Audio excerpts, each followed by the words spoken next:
Emma and Tom Talk Teaching, a podcast about all things education, presented by Emma O'Dooher and Tom Breeze.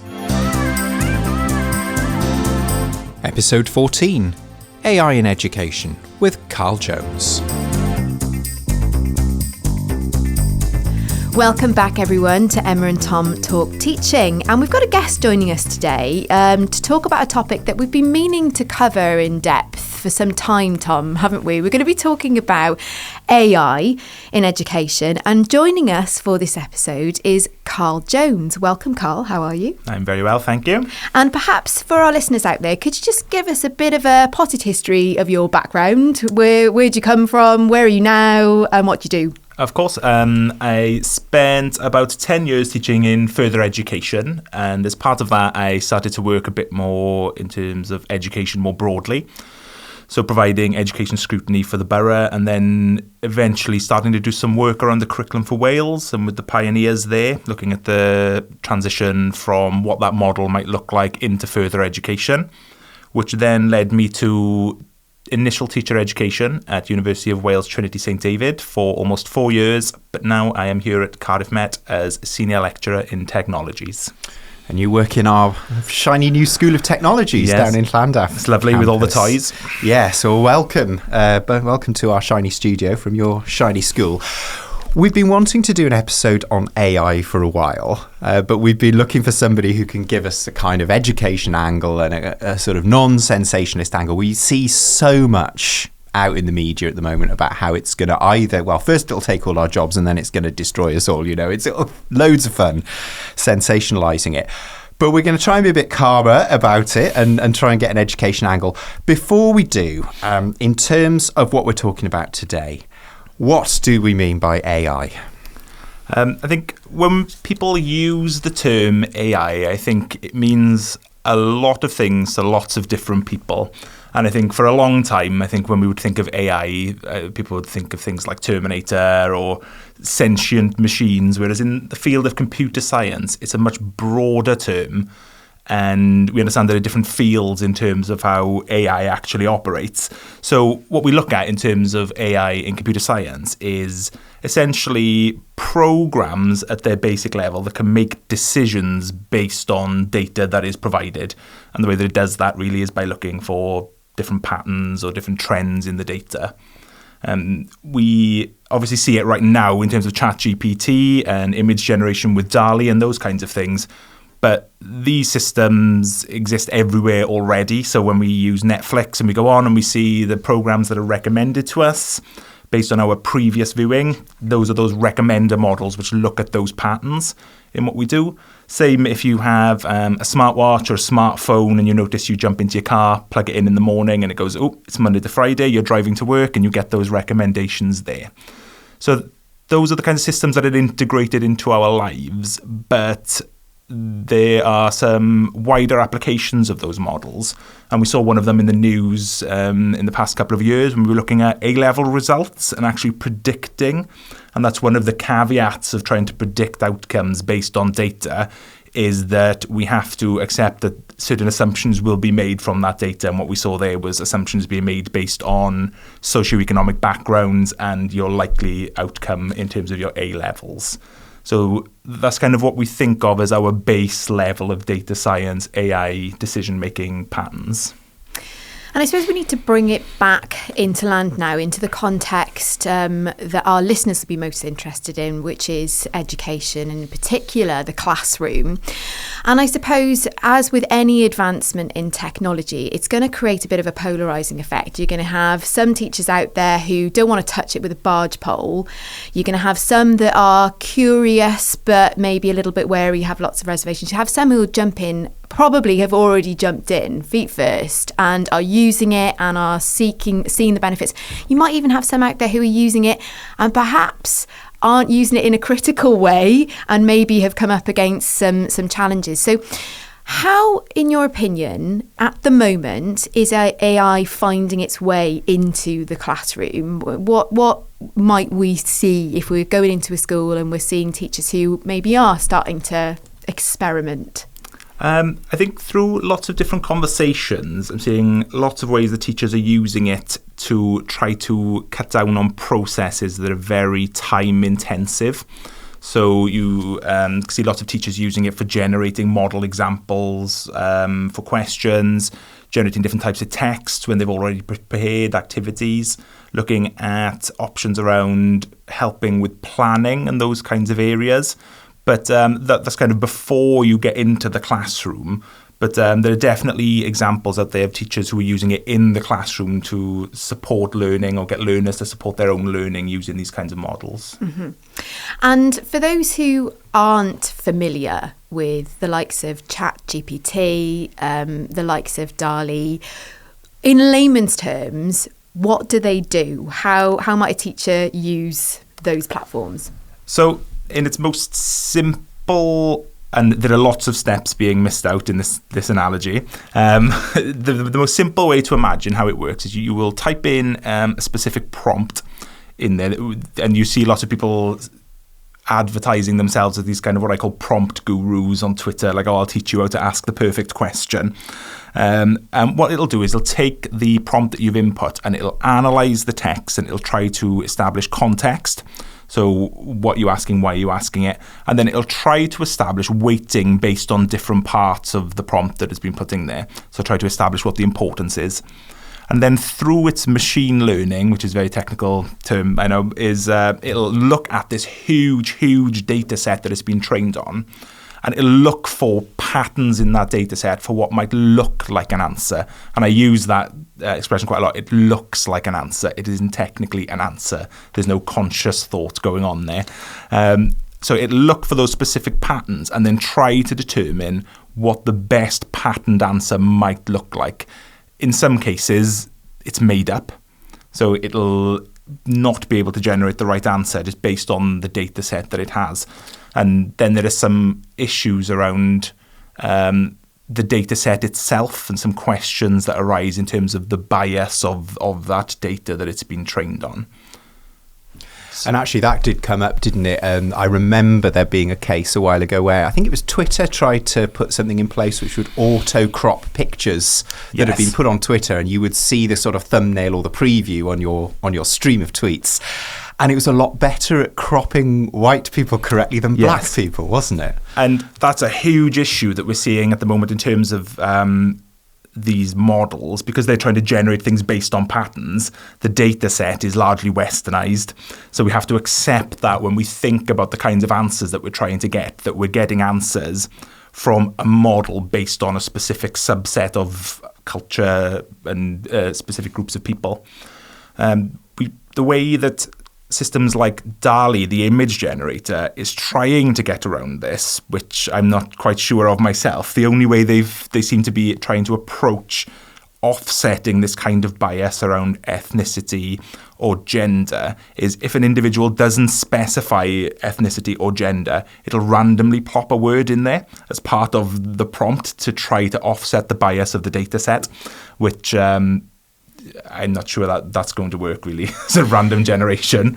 So, I mean, we're already starting here to uncover some of the potential pitfalls, some of the problems that teachers might encounter when they're using these sorts of AI platforms. So I think let's go to one opposite end of the pole then. What's the uproar? What, for those who are dead against it, what kind of arguments are they sort of throwing across the fence at this? And, you know, have they got a point?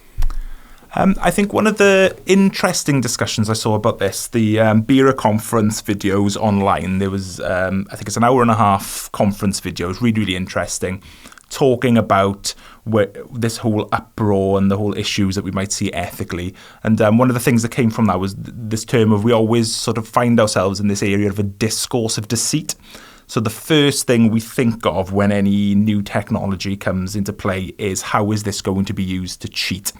And I think that is the thing that lots of teachers will be thinking about in terms of their practice, and I imagine quite a lot of students, about what that looks like. So there's that end of the spectrum in terms of how might this be used to plagiarize in effect or to produce work that isn't your own. And I think there is some merit and some consideration that we have to have there. And there's lots of discussions of if there is a line in the sand in terms of what large language models like ChatGPT should be allowed to do in terms of helping students with our work, lots of people will have that line in a different place. So that's a big issue in terms of looking at things like AI models in terms of generation of work. So that's that one kind of area of, well, what will work look like now? What will we be assessing with these language models? And then this other kind of area is about that kind of essential idea of the bias of the data set. So we have to bear in mind that the decision-making processes, even though they're far more complex with large language models, that generate the answers that we get are essentially based on the same fundamental principles as the decision-making processes that decided that people from certain backgrounds get U's at A-level and people from certain backgrounds get A's at A-level. So we have to bear that in mind. Here's a question then, and I know before we started rolling, you started talking to your own students about this, haven't you? So where are they drawing the line, and does it align with where you're drawing the line? I've been accused of being very, very cautious, I think is one of the ways that I would describe it. But yes, I was having a discussion with my students about how they have been using it and if they've been using it. And they were quite honest about it. And I think it's because already in their mind, they are in that area now that has this intersection between assessment and these models. So they are starting to form these ideas about what is acceptable. So they admitted to using it as part of assessment, but they all had different ways that they had used it, and they couldn't actually agree on whether the way each other had used ChatGPT was suitable or not. So some people were saying, I've used it to restructure something like a paragraph where it didn't quite make sense, but those initial ideas were my own. And then somebody else was saying, well, actually, no, you need to be able to get those ideas across yourself.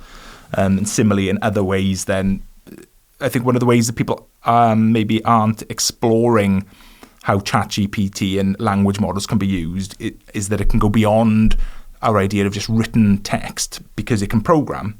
It can actually write computer programs because it's a language model. It can analyze those data sets. So I think it might also change the way, particularly in the School of Technologies, we might have to think about how we actually assess those skills and what is worth assessing in terms of the changing landscape.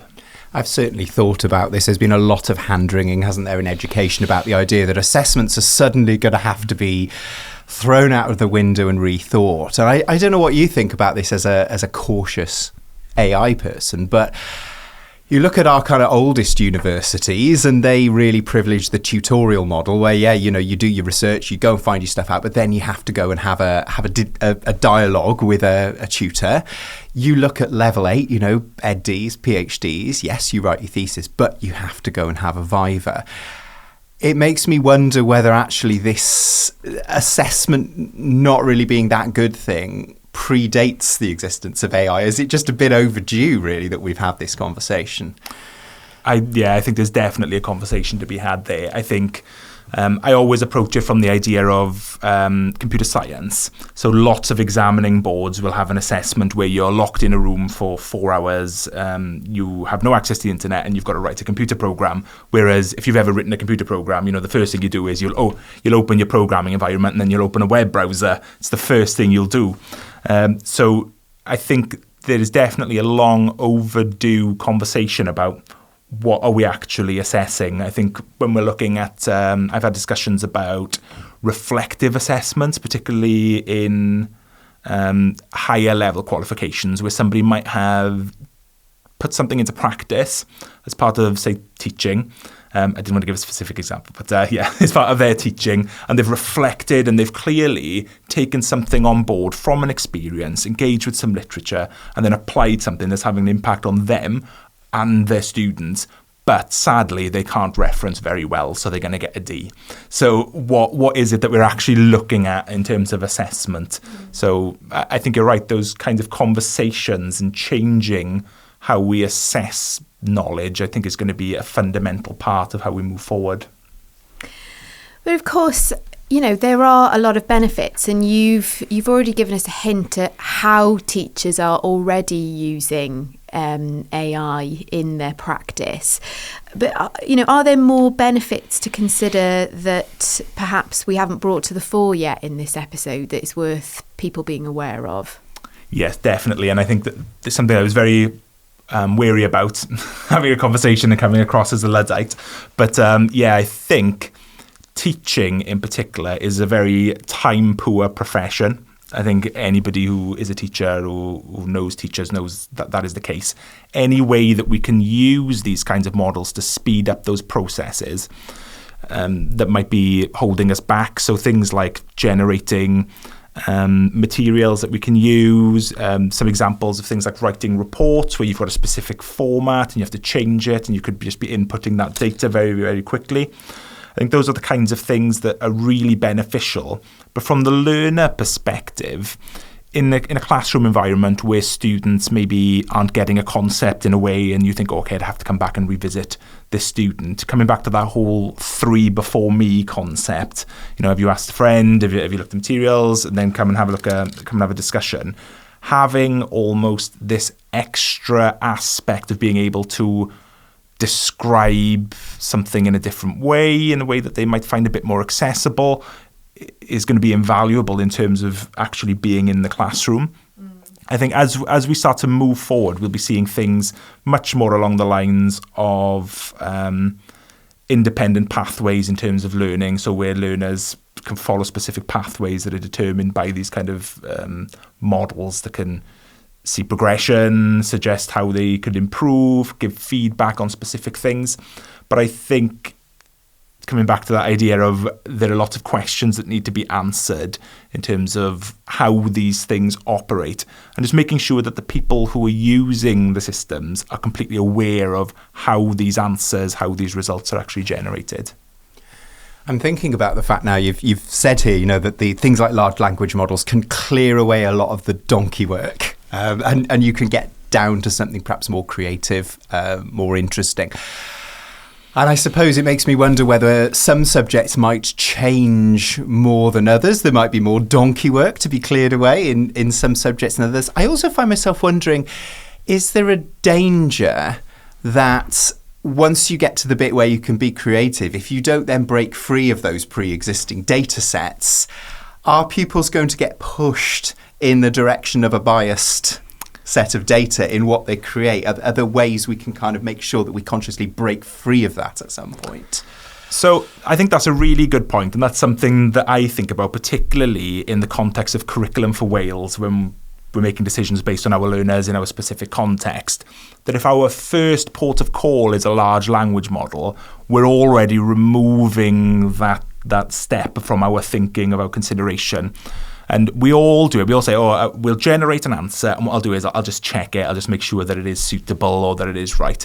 But there's so much research in terms of anchor bias, in terms of the first piece of information you receive on anything anchors your thinking, no matter how much you want to try to move away from that. And when you look at research about how professionals in fields operate with that, what they do is they tend to overestimate their ability to avoid that bias. So think, but I know more than this thing, so I can do it. They are trying to do things to change the responses, so to try to sort of almost level out the bias in the system. So they use feedback from users, they're updating the data that it uses. But I think it's a difficult concept to think of something that can be unilaterally unbiased to all people at all times. I'm not sure how that's going to be approached. So when you think about generating those answers and your thinking, if you're using it for, you've already planned your scheme of work, you've got your lesson plans, you're thinking of your resources, thinking of what needs to be done, and what you're doing is you think, right, for example, I might be using debugging a piece of code, right, generate 5 different pieces of code that do this with these kinds of errors, job done. I think that's a kind of different sentiment to going, I'm not quite sure how to teach this topic, plan my scheme of work for me.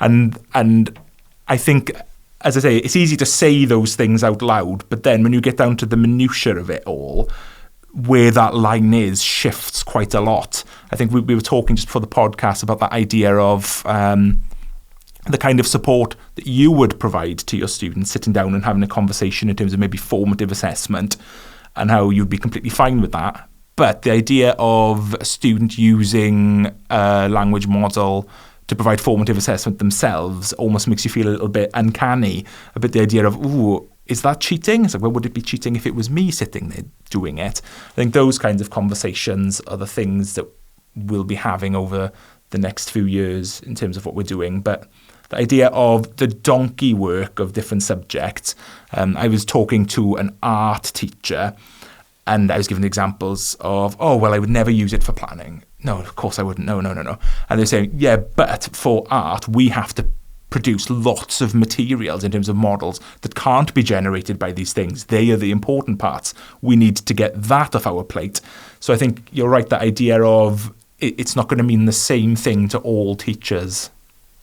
It feels like, and certainly from my own personal perspective, that the biggest fear around all of this is the erosion of, or the short-circuiting of thinking, of the need to think things through and what that means for our own understanding, our own learning, whether that's from a learner perspective who's being assessed. You know, if they've used ChatGPT, they've short-circuited the thinking. They've got that large language model to sort of do the synthesis for them or to find the appropriate material. So those higher order thinking skills potentially have been lost or are going to be lost. And the same with teachers. You know, if you haven't really thought through your lesson plan, there's no critical thinking around it, then, you know, do you really know it well enough? Have you made the right choices by your learners? There's so much in there: synthesis, analysis, being creative, being innovative. So what can be done to mitigate that? What are the mechanisms that schools could use, that they could be developing amongst their pupils to demonstrate? Is it dispositions? Is it additional skills? They're the right mechanisms that prevent some of those problems, maybe that we won't start to see come out in the wash until a bit later down the line, you know, of a generation of people that can't think for themselves. Yes, I think that it needs to start with a conversation, I think. I think the idea of deprofessionalisation is definitely something that's worth considering, because if we do decide that it's okay to get these language models to generate that thinking around planning and teaching, then we're kind of surrendering to the idea of, well, maybe teaching isn't a profession, maybe it is a craft, maybe there is a right way to do it, maybe there is a wrong way to do it, and this model can generate those answers for us. But I think we'll always find that legislation and guidance is always the cart before the horse. We won't receive this guidance in any official capacity until, as you say, it's already ubiquitous in schools and ubiquitous in the way that we work. So I think it's really important, particularly at school level, to sit down and have those conversations. And I think at classroom level, to sit down and have those conversations with learners about what do they feel is an ethical way to use this, and what is the value in terms of the things that we learn and the way that we think about the things that we teach and the things that we expect our students to think about. It sort of points, doesn't it, towards having a really interesting discussion all the way back to first principles about what is it to be a teacher, what is it to learn, and perhaps with the large language model at the top of my mind, have we disproportionately privileged the ability to put words on a page as a representation of having learned things? Yes, I think the answer to that is yes, isn't it? I think we have definitely kind of ended up in this era of, well, a level, particularly in HE, a level 6 assignment has this many thousands of words, and that's kind of where we've ended up in terms of how we assess things.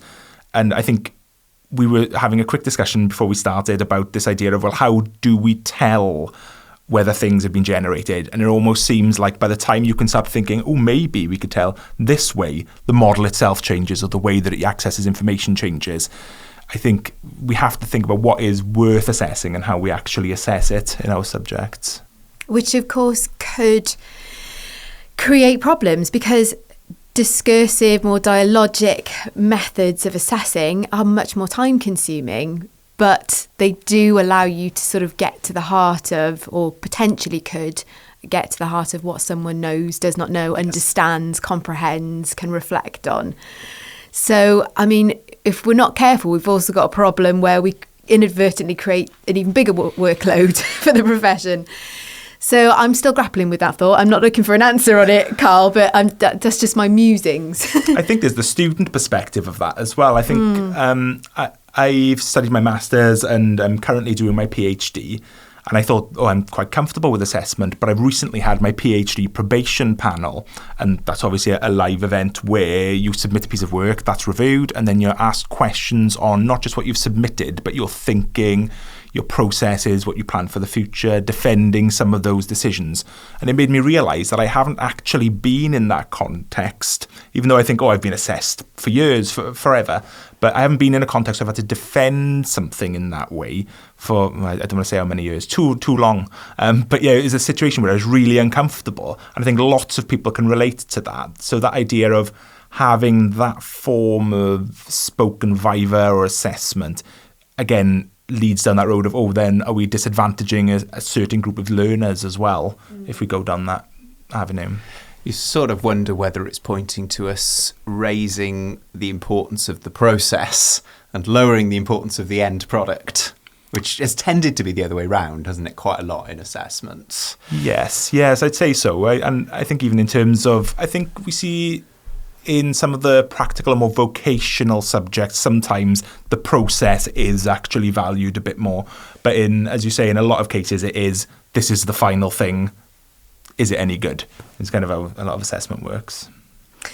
So I suppose the last thing I would ask in terms of this deep discussion is there anything that we haven't covered that we need to sort of consider as we move forward, that, if you're a teacher in a classroom, that you can start to consider tomorrow if you're about to use ChatGPT again, or if you're about to step into using it for the first time? Are there things that we need to consider as we go forward? I would say if you haven't started using it, it's not going away. And these models aren't going away. In fact, they're just going to change and become far more kind of ubiquitous with our lives. I would say definitely just get on there and start interacting and playing around. But I would say, as much as I would advise to be excited by it, go in there with a critical kind of eye around the things that you're looking at. So as I said, they are offsetting these biases in terms of the data. So there's some examples a few months ago that were very stereotypical that they've managed to offset. But I was kind of trying to find ways around that, trying to see maybe scenarios where it couldn't quite account for those wider kind of stereotypical aspects. So I got it to generate 2 learner profiles for students in Wales. I said, right, I want a profile for a learner who is struggling in school and a learner who's doing very, very well in school. And they gave me just these 2 names, and the one who wasn't doing particularly well was male, and the one who was doing well was female, which is fine. So then I started to generate further profiles. Where do they live? Who are their families? So the male was from Merthyr Tydfil, like myself, and he was struggling in school, and none of his parents were academic in any way. Neither of them went to university. Whereas the girl lived in Aberystwyth, and her parents were doctors. And then I got it to sort of generate the life stories of these 2 individuals. And the male doesn't go to university, stays in Merthyr Tydfil, which, again, completely fine, because what we're seeing there is that's based on data. But the female from Aberystwyth with doctor parents goes to university, studies medicine, and becomes a professor. So I think we just have to be wary, be very excited. It's super cool. It's going to save us loads of time, and it's going to change the way that we do things in the long run. But be very cautious and critical that whatever kind of questions that you might be asking it, the answers are being generated by a model that makes decisions in that way, that it is pattern-based and it looks for those patterns in the data before it responds. And you've said that this stuff is racing ahead, and probably the professional learning for teachers, or the regulation, or the kind of rules around it will follow long in their wake, probably. So just as a sort of service to our colleagues out in school, should we just clarify one point that you made it at the start? Let's circle back to it, which is that these are things that do one thing very, very well. They are not what the tabloids would have us believe, which is general intelligence. No, that's right. So even though it is very, very impressive, technically, it is mind-blowing how it's able to do what it's able to do. It's generating these things as it moves along. It's not being provided with these prompts. So it's able to analyze huge amounts of data, generate prompts, and learn from responses to that to improve the way that it generates that data. But that is still what we call narrow AI. It is something that's been designed to perform a single function and for a specific purpose. The idea of artificial general intelligence, which is this kind of next step, and there has been some stuff in the media lately around this about, they almost did it, and some people going, I don't know about that. But lots of papers, there's a working paper, Dylan William and Hattie working on something, and in there they talk about some of the timelines for what we might be looking at for artificial general intelligence. And some people are predicting as early as 2 years or by 2030. But yeah, that's the kind of intelligence that can actually make decisions in terms of what it's doing and judgments rather than looking at specific patterns. And that would be a bit of a game changer, wouldn't it? I mean, we can all put our feet up. Yeah. Do you have any sense as a tech specialist whether it's 2 years, whether it's 20? I mean, I've looked at this and I just don't know. No, none at all. Well, I just had to ask Emma how to turn my watch off before we started, so I don't think so. I wasn't going to out you on that, but since you mentioned it. Oh, Carl, really interesting. I think we could have you back every year and we'll have moved on leaps and bounds and have more to talk about. So maybe we should do that. We'll book you in for a regular slot, okay? Maybe you'll be ChatGPT, you can have it next year. Okay, so you're probably aware that we've got our 2 short slots, something interesting and something to try. I think we've sort of hinted at some things that people could try. Is there anything specific that you wanted to mention? I think even though you can get on and have a play, I think actually having those conversations with your students in your context about what is not just acceptable for them to be using it for, but what they see as being acceptable for you to use it for as well. So to really start to have those conversations about professionalism, ethics and those kinds of areas. There'll be no concrete answers, but I think the sooner that we as individuals can start having those conversations with each other, the sooner we can start to establish what might be acceptable for us. Good one. And something interesting our listeners can have a look at or a read? So I subscribe to a magazine called Hello World magazine, which is a computing magazine aimed specifically at teachers. So they have different themes every month. So there's one, the big book of computing pedagogy, but it's not aimed specifically at computer science teachers. So it's aimed at teachers across all subjects. So it looks at computing pedagogy, what it might look like in your specific subject. They've had an issue on AI and sustainability, but this month's issue is specifically on artificial intelligence.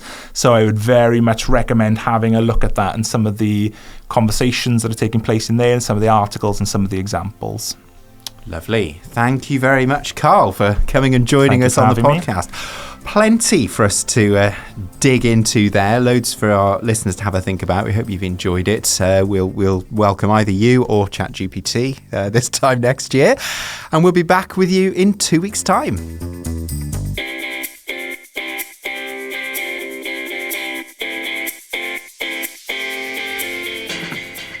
You've been listening to Emma and Tom Talk Teaching, a podcast about all things education, presented by Emma O'Dooher and Tom Breeze. The special guest this episode was Karl Jones from Cardiff School of Technologies, and thanks to Karl for taking part. Podcast artwork is by Beth Blandford and the music is by Cameron Stewart. The studio manager is Adrian Rapps. We're on X at Talk Teaching Pod if you want to come and say hello. We'll be back in a fortnight with something else interesting. Until then, take care and enjoy teaching.